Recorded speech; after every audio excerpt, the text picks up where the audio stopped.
first of all, it's great getting back on the field with a full allotment of a team. It was, when you can really practice the way we want to practice, you really works off better when we have an entire team. So that part was really good. I thought, you can see drastic improvements in a lot of areas. The one issue we really had today was just the cramps. I felt like it wasn't about physical condition, but I do think we need to make sure that we're hydrated. We're taking care of ourselves so that, we don't miss reps because we're cramping. And now other guys are taking multiple reps because that'll ultimately add up on us. So you got to do a better job of that, of coming out prepared. So we'll monitor that a little bit better, a little more closely. But outside of that, all in all, for the first day, much cleaner than practice one of spring ball, obviously. But like I've said previously, there's always plenty of work to do. Yeah, Sark, who would you say has kind of transformed their bodies the most since, January or the spring and kind of put on weight? I noticed Jared Wiley sure seems to have filled out a lot since last year. Yeah, I'm trying to just sort through some stuff here in my head. I don't want to speak too off the cuff. I would say probably the first couple of guys that jump out. I think Josh Moore has added some really positive weight to his body. I think Jaron Thompson has added some really positive weight to his body. I would agree with you on Jared Wiley as well. I think that he looks good. I think one guy that really stands out to me as well is Demo, DeMarvion. I think he's, having the ability to lift again this summer, coming off of the shoulder surgery. I think he's gotten some weight, really good weight put back on him. So that's been really helpful. Outside of that, I think all the guys they looked pretty good today. It wasn't about the physical condition. Like I said, it was more about the cramping. Joe, go ahead. Steve, during that window we were there, we saw Jatavian basically working by himself with Coach Banks and with Nathan Hatter, the walk-on. Is that to get him up to speed with blocking? And then how long do you think that process will take if it is getting him up to speed blocking? Yeah, I mean, obviously this was the first time we've been able to be on the field with him, him not being a mid-year and not being a spring ball. And we want to make sure we're as always, we're trying to put our players in the best position to be successful, and practice is no different. So there's some intricate things that, we need to work on with him individually to get him up to speed so that he could take, the necessary reps throughout practice when we got into the team period. So a little bit of split duty at the tight end position with some of the veteran guys as far as, some of the things they were working on, and even Gunnar Helm and Juan Davis, because they were here in spring ball. With Jatavian, we had to kind of get him, work on some of the fundamentals that were needed to do some of the more intricate things down the road. So, we're doing that, at some other positions as well, where we're trying to do some individualized coaching in some of that individual period. Sam, you're up.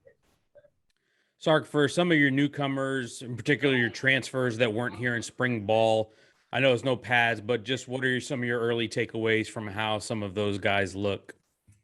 Yeah, I was impressed with Ovi today. I thought he looked athletic, but yet physical. That was really good. I thought Keelan Robinson showed some things, just from an athleticism standpoint, getting the ball in space and doing some of those things. Those were kind of the main two that kind of popped into my head right off the bat. I think Xavier Worthy showed some flashes throughout practice. I think Jatavian, quite frankly, for a young tight end and some of the things he did, and some of the young defensive linemen with Murphy and Sorrell and those guys. So all in all, I thought the young guys, for their first college football practice, I was relatively impressed with what they did. Chip, go ahead. Steve, any position flexibility or position changes that you're looking at, guys that, different positions, multiple positions from spring?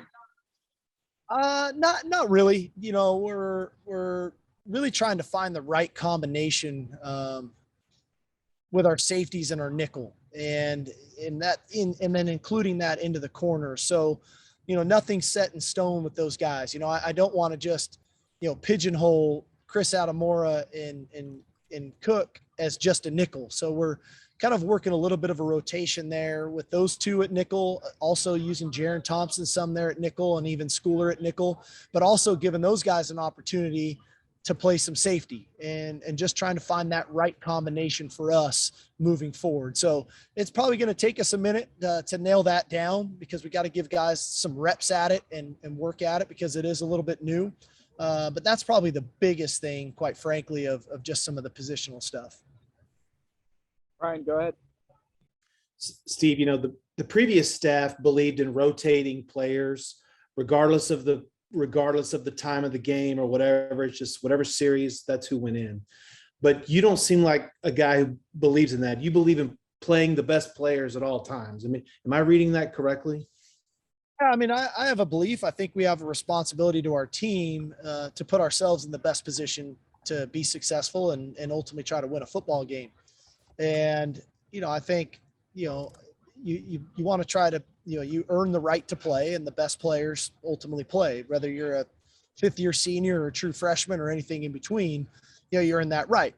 Now, there's times when you've got, really good players at the same position, then it gives you a little bit more flexibility in rotating those players. But, we don't just say only these 11 play, and we don't just say, hey, 22 guys are going to play.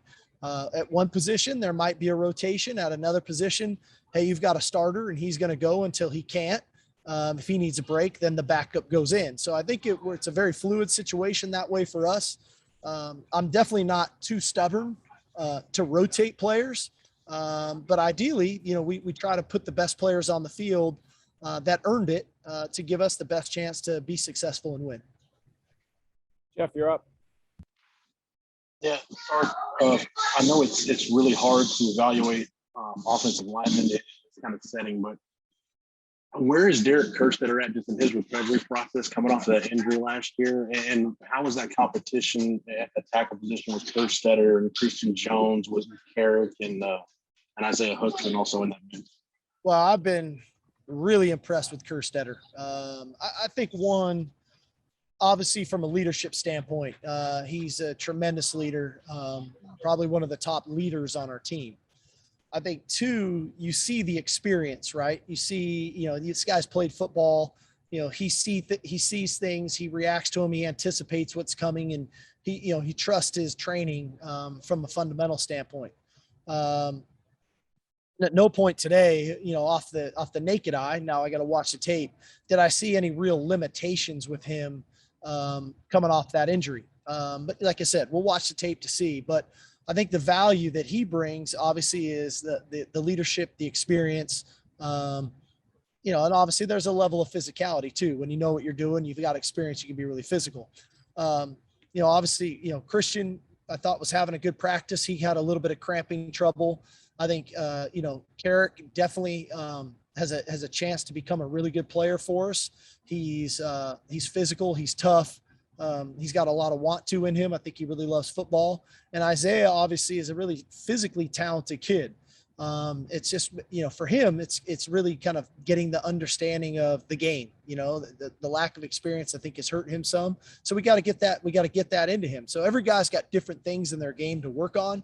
But at the end, if you can go into a season with 3 to 4 tackles at your disposal, that's a pretty good place to be in. Got time for the last questions in queue. Go ahead, Sam. Sark, aside from that left tackle spot, once you guys get the pads on, are there some other questions up front on that offensive line that you want to get answered? And overall, just how do you feel about the talent and depth that you have there? Well, I think in the end, it's finding the right combination of your best 5. That's really how Coach Flood and I view it. And then once you can identify your best 5, who fits in what spot, and then who's your 6th, 7th, and 8th lineman, right? And how does that fit? And so, working out that combination with Jake Majors and Denzel and Junior, what that looks like, where do those tackles fit into this? Where does Tope fit into this? And so, where does Hayden Connor fit into all this? So there's some depth in the position, And now we've got to figure out that right combination of making sure we've got a solid, really good 5. And then that next, 7, 8, 9, what does that look like moving forward? And like I said, and you said it really, it's practice 1, no pads. And so there's, we'll find out a lot more about that position in the days to come. Chip, go ahead. Hey, Steve, from a quarterback standpoint, what's the charge right now? Because you'll probably have your gut feeling within the first 10 days of camp or so. What are you looking for from these guys now? Well, I wanted to see that improvement, Chip, coming out of spring ball. And I wanted to see the things that we wanted them to work on and see them apply that in practice 1. And I think they really did do that today.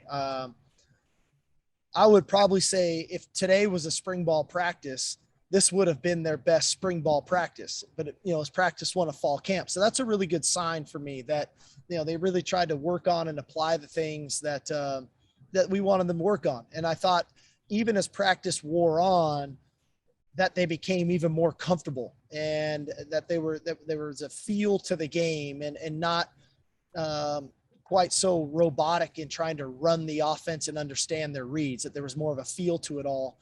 And like I said, I thought Casey and Hudson did some really nice things today. We were splitting them and rotating them with the 1s and the 2s. And the way we run practice, I don't get to see both groups going at the same time. So me looking at the tape it's going to help me kind of evaluate the entire practice. But like I said, if today was a spring ball practice, if this was spring ball practice 16, this would have been their best spring practice. So that's a good sign. Last one, Brian, go ahead. Yeah, I kind of want to build on that thought, Coach. Just you mentioned how you wanted to see retention, and I wonder how many days do you give guys to knock the rust off and get back into it? Like, how long do you say, hey, you guys should be picking this up and we should be moving along?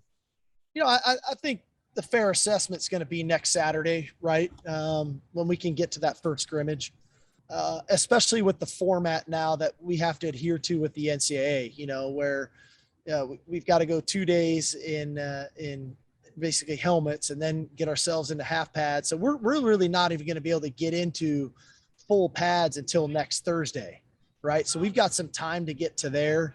And then our second day in full pads will be that Saturday for that scrimmage. So to be fair to everybody, outside of just being drastically, egregiously wrong and not knowing assignments, I think to be fair to everybody, we really got to give them a shot to get through that first scrimmage.